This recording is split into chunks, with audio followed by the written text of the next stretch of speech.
Salam sejahtera, terima kasih karena menonton channel Nazilin Unity. Saudara, ada yang menganggap Muhyiddin takut kalah dalam pemilihan Presiden Parti Bersatu.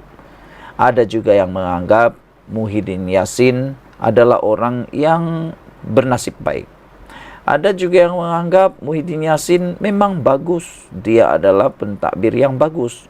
Ada juga yang menganggap Muhyiddin Yassin itu memang paling terbaik sekali Perdana Menteri yang ada di Malaysia. Sekarang ini walaupun mengangkat Perikatan Nasional sebagai pemerintahan terbaik yang pernah ada di Malaysia. Tapi mereka lupa mungkin ada pendapat yang berbeza. Pada pendapat Anda, adakah Perikatan Nasional adalah pemerintahan yang paling terbaik pernah ada di Malaysia? 33 bulan jadi pemerintah, apa prestasi yang Anda boleh berikan kepada Perikatan Nasional? Bolehkah mereka mendapat grade A atau sekadar grade C? Saudara-saudara sekalian, hari ini masih bercakap tentang pemilihan Parti Bersatu. Rupa-rupanya, inilah sebabnya Muhyiddin Yassin masih dikekalkan sebagai Presiden Parti Bersatu. Bukan kerana Parti Bersatu tidak ada pemimpin lain lagi. Dalam Parti Bersatu sebenarnya ada pemimpin-pemimpin yang hebat. Ada pemimpin-pemimpin yang masih boleh menggantikan Muhyiddin, yang dianggap oleh pemerhati politik bebas sebagai lebih berkepimpinan daripada Muhyiddin Yassin, lebih baik daripada Muhyiddin Yassin. Contohnya mereka menganggap Hamzah Zainuddin jauh berkualiti berbanding Muhyiddin Yassin. Apalah pendapat kamu semua? Tapi laporan ini kata perpecahan dorong bersatu mengekalkan Muhyiddin sebagai presiden. Oh, rupa-rupanya ada perpecahan yang berlaku dalam Parti Bersatu. Itu persoalan dia. Adakah sebenarnya retak di tengah-tengah Parti Bersatu yang ramai tak tahu? Tapi bagi pemerhati politik, mereka sebenarnya sudah dapat menghidu. Berlaku perpecahan dalam Parti Bersatu. Ada yang menyokong tindakan 6 ahli parlimen Parti Bersatu yang menyokong Anwar Ibrahim kerana sudah terdesak untuk mendapatkan peruntukan ahli parlimen.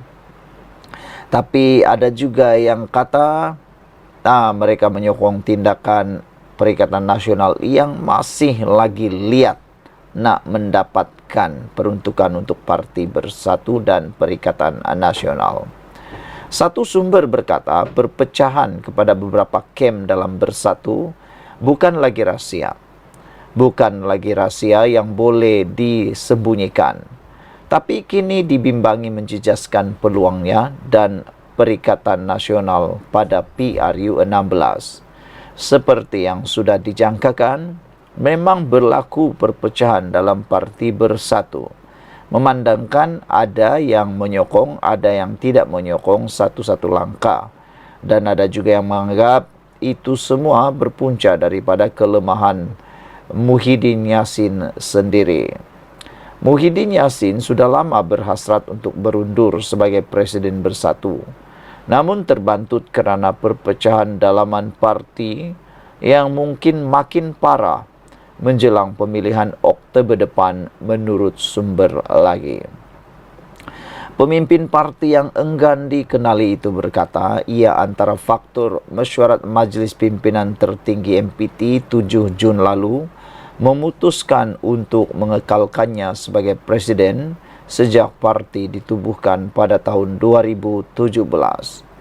Dakwanya perpecahan Bersatu kepada beberapa kem bukan lagi rahsia umum dan dibimbangi menjejaskan peluangnya serta Perikatan Nasional PN pada PRU 16, terutama dengan kelebihan sokongan pengundi Melayu.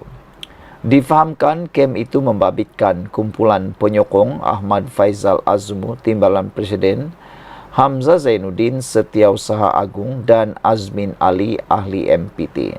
Wah, saudara, yang paling mengejutkan kita ialah Azmin Ali telah ada kumpulan sendiri menurut laporan sumber ini dalam Parti Bersatu. Walhal jika dilihat pada sejarah Azmin Ali boleh dianggap sebagai pendatang saja semata-mata di Parti Bersatu. Sebelum ini, beliau adalah ahli yang hianat daripada Parti PKR, lalu menyertai Parti Bersatu. Kini nasib Azmin Ali sama saja tiada nilainya di Parti Bersatu. Kalau dulu di PKR lebih baik, dia ialah timbalan presiden.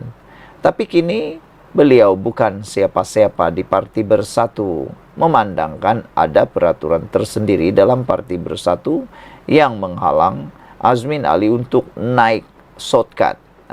Syukurlah ada peraturan itu. Menurut sumber ini lagi, sebenarnya Tan Sri Muhyiddin Yassin dah nak pension. Kalau anak-anak berpakat elok, beliau boleh lepaskan.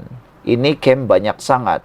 Beliau perlu kekal untuk mengelakkan parti hancur, katanya kepada FMT. Belum lagi apa-apa pun dah hancur. Ini baru setahun jagung. Parti setahun jagung dah mula hancur gara-gara wujudnya keretakan dalaman yang melibatkan kem-kem tertentu. Menurut sumber ini lagi, jika dibiarkan jawatan nombor 1 itu dipertandingkan, makin karamlah Bersatu, dan bila Presiden Muhyiddin masih di situ, boleh malu Allah kalau berlawan. Pada 23 November lalu, Muhyiddin mengumumkan tidak akan mempertahankan kerusi presiden, namun membuat pusingan 24 jam kemudiannya selepas dipujuk istrinya Noraini Abdurrahman untuk kekal sepenggal lagi. Selain mengekalkan kedudukan Muhyiddin, mesyuarat MPT juga memutuskan ahli bertanding jawatan selain presiden perlu memohon kepadanya yang dilihat pemerhati politik membuka ruang ramai menawarkan diri kerana tiada lagi syarat khusus.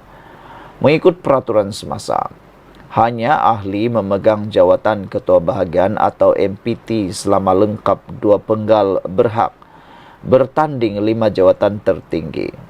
Keadaan itu memberi kesan kepada Hamzah dan Azmin yang menyertai parti itu pada PRU selepas PRU 2018.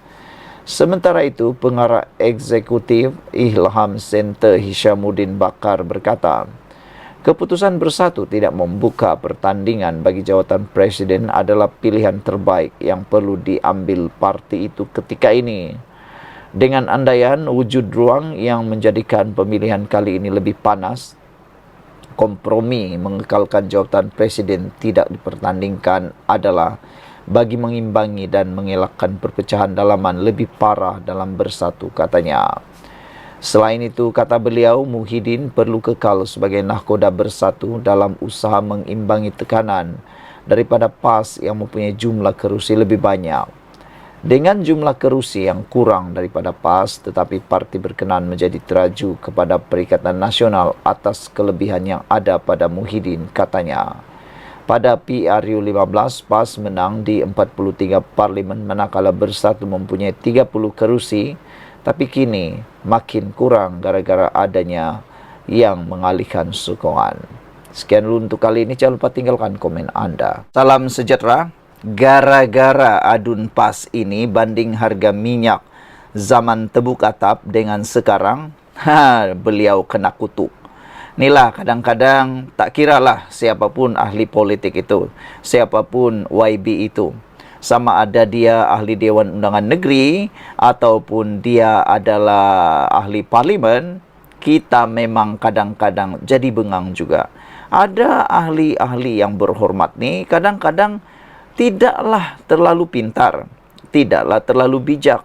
Kadang-kadang di luar sini, yang rakyat biasa, jauh lebih pintar, lebih bijak daripada YB-YB yang ada di luar sana. Ada juga YB ini cakap dulu baru minta maaf, fitnah dulu baru minta maaf. Ada juga YB ini cakap dulu baru cari fakta, sudah silap baru tengah-tengah. Tapi itu semua kebanyakannya berlaku kepada orang-orang yang tak tahu, pikirlah macam tu. Hari ini satu lagi ahli Dewan Undangan Negeri yang dari PAS kena kutuk gara-gara membandingkan harga minyak zaman tebuk atap Nah, cakap tentang tebuk atap, Anda masih ingat lagi langkah Sheraton. Kemarin panas di media sosial apabila Speaker Dewan Rakyat semasa langkah Sheraton tiba-tiba pula muncul berikan kenyataan berkaitan dengan langkah Sheraton. Bagi saya, langkah Sheraton itu ialah perubahan politik Malaysia yang paling syaitan sekali. Macam syaitan lah kan, kenapa tidak? Kenapa kita sebut langkah syaitan? Kerana itulah langkah yang telah menjahanamkan negara ini sehingga ke hari ini kesannya masih terasa. Sudah muncul dan sudah ada idea baru kepada para ahli politik untuk melakukan langkah syaitan 2, 3, 4, 5, 6, 7, 8. Ada sudah bibit-bibit dan ada sudah idea dan boleh ditiru. Jadi saudara, langkah syaitan tebuk atap ini harap-harap kita jangan lakukan lagi dan tak lagi berlaku di Malaysia. Hari ini kena kutuk pula adun PAS ini kena banding harga. Seorang ahli Dewan Undangan Negeri adun dari PAS teruk kena kutuk dan dianggap buat fitnah selepas membandingkan harga minyak tebuk atap. 2 kali menyebut, ya Allah, menerusi hantarannya di platform X, adun surah Dr. Tengku Muhammad Fakhruddin dihujani kecaman netizen apabila mendakwa kerajaan Madani sebagai penyusah rakyat. Wah, ini bukan calang-calang adun ini. Beliau seorang doktor. Jadi, patutnya beliau ini lebih bijak daripada orang lain lah. Tapi kerana tindakan beliau dalam hantaran di platform X membuat beliau kena kecam habis-habisan. Beliau mendakwa kerajaan Madani penyusah rakyat. Tapi, jom kita dengar dulu, siapa lebih menyusahkan rakyat? Kerajaan Madani atau Kerajaan Perikatan Nasional yang pernah dianggotai oleh PAS? Nah, itulah ludah ke langit kena muka sendiri. Menerusi tulisan beliau, beliau menyebut, ya Allah, bezanya zaman Abah jadi PM dan zaman Perdana Menteri X. Itulah yang ada tidak disyukuri. Tidak sangka yang dulu sebut pejuang rakyat sekarang rupanya dah jadi penyusah rakyat, katanya. Ya Allah, bantulah kami, katanya sekaligus menuai cemuhan netizen. Ini komen daripada netizen. Rata-rata netizen mengingatkan bahawa senarai harga petrol dan diesel semata pentadbiran Kerajaan Perikatan Nasional PN yang dilampirkan adun PAS itu adalah ketika negara menjalani pelaksanaan Perintah Kawalan Pergerakan PKP. Harga bahan api ketika itu susut akibat penanganan dahsyat wabak COVID-19 coronavirus dengan permintaan minyak dunia teruk merudum. Ini pun dia lupa, itulah ludah muka sendiri. Dulu masa COVID-19 kita pun masih ingat sampai banyak syarikat minyak hampir muflis kerana permintaan minyak yang kurang dan harga minyak pun merudum sehingga satu nilai yang tak pernah terjadi sebelum ini. Tapi dia lupa.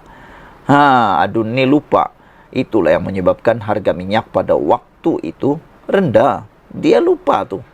Impak tersebut berlaku kerana banyak negara di dunia mengambil keputusan untuk menyekat perjalanan udara selain perintah berkurung dikuatkuasakan di negara masing-masing.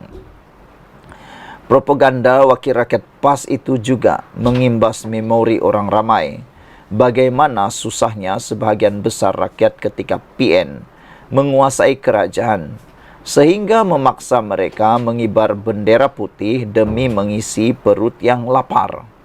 Belum pernah ada Perdana Menteri yang rakyatnya mengibar bendera putih di Malaysia selain masa pentadbiran Muhyiddin Yassin. Waktu itu sudah ramai mengibar bendera putih. Cubalah jadi pandai sikit, kata netizen. Masa itu harga minyak dunia 22 US dollar, sekarang US dollar 79. Lebih dari 3 kali ganda. Pakai kopiah pun tak malu buat fitnah, kata netizen. Puak PN ni kata bodoh marah, kelakar pun ada. Zaman abah kau tu memanglah minyak murah, kata netizen. Semua kena kurung dalam rumah. Demand tak sama macam penggunaan hari ini. Minyak pun dikawal oleh OPEC, Pertubuhan Negara Pengeluar Petroleum, dan termaktub dalam Undang-Undang Gabungan Petroleum Sedunia menurut netizen lagi. Dulu zaman 33 bulan zaman detik hitam sejarah Malaysia. Kami tak lupa bendera putih, kata seorang lagi netizen. Minyak masak paket kena sakau. Minyak botol mahal gilo. Telur tak ada. Nah, ini bikin malu. Lagi memalukan, Perdana Menteri Muhyiddin Yassin tak berani pun buat sidang media secara langsung. Cukup-cukuplah Perikatan Nasional. Demikian antara komentar warganet berkait isu tersebut. Saudara-saudara sekalian, jika melihat kepada gambar yang dipaparkan oleh ahli Dewan Undangan Negeri daripada PAS ini, ternyata apa yang dia paparkan ini ialah harga semasa zaman Perikatan Nasional menjadi kerajaan. Tapi yang diorang lupa, waktu itu lebih teruk. Harga minyak rendah, tapi hidup rakyat lagi teruk. Tak pernah kita nampak orang kibar bendera putih sebelum dan selepas itu. Hanya pada Perikatan Nasional sahaja yang pernah rakyat mengibar bendera putih. Tapi apa yang ada? Mereka buat jana wibawa. Apa yang jadi? Jana tak wibawa, jana tak pula terjana. Ada pula pendakwaan di mahkamah berkaitan jana wibawa. Itu saja yang ada.